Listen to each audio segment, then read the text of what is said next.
पुणी आरंभ है रथ टणा।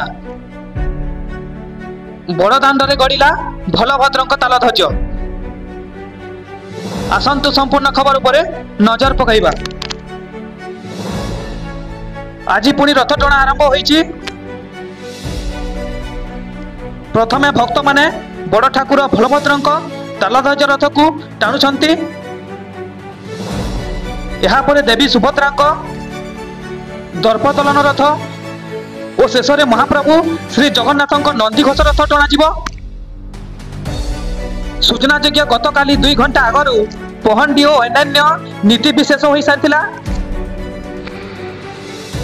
एणु चतुर्था विग्रह रथारूढ़ हेबा परे सहल रथ टणा हेब बोली आशा करा जाउथिला।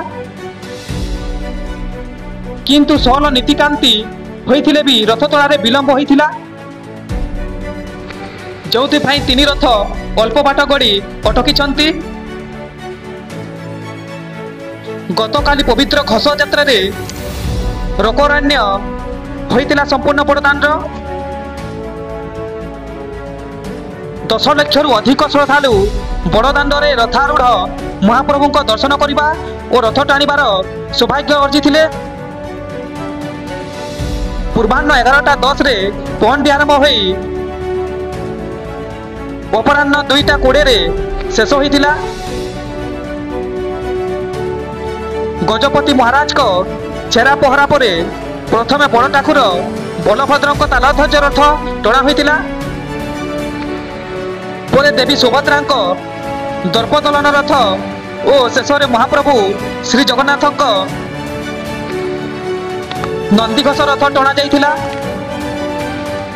4:55 रे रथ टणा आरंभ होई 6:45 रे शेष होइतिला। राति हो जितबारु 3 रथ अल्प बाटरे अटकी थिले। आज पुणी रथ टणा आरंभ होईची।